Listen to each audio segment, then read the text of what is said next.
Hello and hi, my name is Connor. Earlier this year, I talked about the newest Kanekoayano album, and if you've seen that video, you would know that I really liked it a lot. In case you haven't seen that video, what I did mention is that I really liked all of the instrumentals. In particular, I loved the percussion and all of the guitar arrangements on the album. And then on top of that, I really thought that Ayano's singing and guitar work were really better than ever too. So because I've already released my video on it, you're probably wondering why I'm talking about it again. Honestly, I wasn't sure if I would make this video just because I don't really need to. I've already talked about this album, I have already said everything I thought, and I've already given it a pretty good score. So in some way, there's not much more to say. However, I keep thinking about this album, and that's because I keep listening to it. There's just something about this album that makes me listen to it every single day. Like on Today, for instance, I've listened to it 3 times. Sure, 2 of those times were in preparation for this video, but that 3rd time was just for fun. So I guess you can consider this video a part 2 because there is just a lot more that I want to talk about and a lot more that I feel like I need to talk about too. I want to say that I first discovered Kanekoayano's music back in 2019, right about when San San came out. I really like that album, and of course, I think like a lot of other people, that cat on the front is just kind of cute, and I was like, what is this thing about? And I ended up really enjoying it. Now after that, I did somewhat keep up with her releases. I feel like I kind of fell off maybe around like 2022. I feel like it wasn't until this album that I would maybe really consider myself a true fan, or dare I even say a super fan at this point. It wouldn't be until this 2025 album that Kanekoayano would fully transition into a full band experience. And honestly, I think that really paid off for her and for the band. While I do want to focus this video on Ayano herself, I should also mention her band here first and foremost, because they are really pulling their own weight across every song here. First off, the bass is incredibly bouncy on every song, and I feel like it just really gives every song that oomph,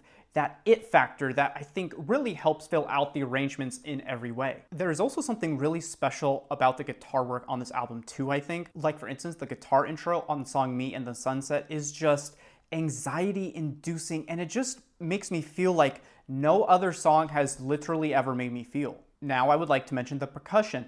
It is incredible, and again, it's unlike anything I've really ever heard in my life. The percussion is just incredibly noticeable on every single song too. I think some of my highlights are probably the clanging outro of the opening song Noise, the clash of the shells on the song Lucky, the clang and the clunk of the outro of the song Aiming for the Sun. There's also the use of steel drums across a lot of the songs too that just really brings some saturation to all of the music. I've really never heard a rock, folk, noise rock, experimental art rock album like this ever. And so while yes, I would say that the backing musicians have always been fantastic and continue to also do amazing work on this album too, I just really feel like Ayano herself is really the main attraction here. The band is named after her, so of course she would be. I really feel like from this album, you can tell that her singing, her guitar work, and her lyricism have all improved since her last album in 2023. Now with the release of Ishi no Ito, you can really tell that that is almost like a prototype version of this album. I find that there are a lot of the same ideas present, but they just are not executed as successfully as they are on this album here. While there are some definite highlights on Towelette, I just feel like Ishi no Ito really has her full realized vision of what experimental rock can and should be. I think part of that is a result of her vocals taking center stage here. Like I mentioned in my review,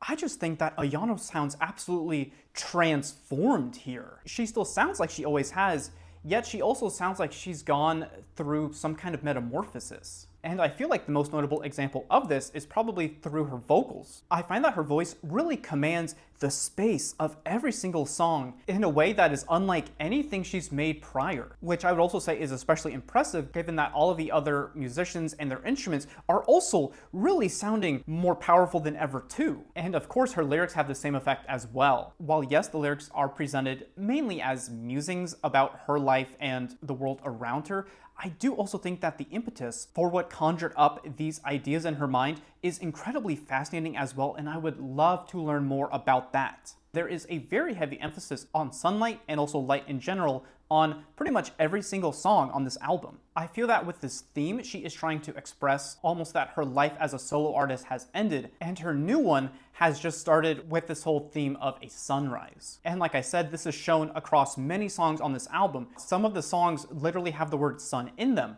Aiming for the Sun, Me and the Sunset, Sunrise. I mentioned this in my original video, but here are some of the lyrics on the final song titled In the Water. If I close my eyes on cloudy nights, it's like I'm deep in the middle of a forest, How long until day breaks? The light shines throughout the town, people overflow inside it. That's what we are. I find that every part of this album is just so intertwined with every other part as well. It's almost like it's a house of cards, right? Some aspects or some cards might be more important than others, but if you remove any part from the structure, it just all falls apart. That's how interwoven everything is here. I think about a month ago, I had a tweet that was like, who would win in a fight, Kanekoayano or Kanekoayano? And honestly, that really got me thinking, because now it sort of seems like the songs where she talks about her failings and the things that she dislikes about herself, it's almost like Kanekoayano, the band, is almost talking about Kanekoayano, the person in the past, aka the solo artist. What leads me to think that too is that so many of the lyrics on this album are incredibly revealing as well. Like for instance, the opening verse on the song Muzukashi, which means difficult. Collecting seashells,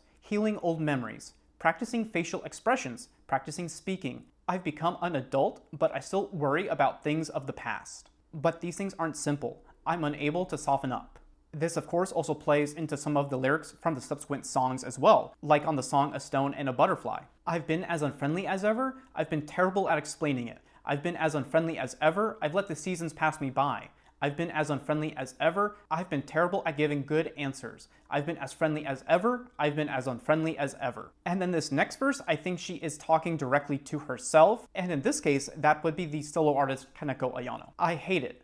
I hate the idea of you. I'll leave you with this answer for why.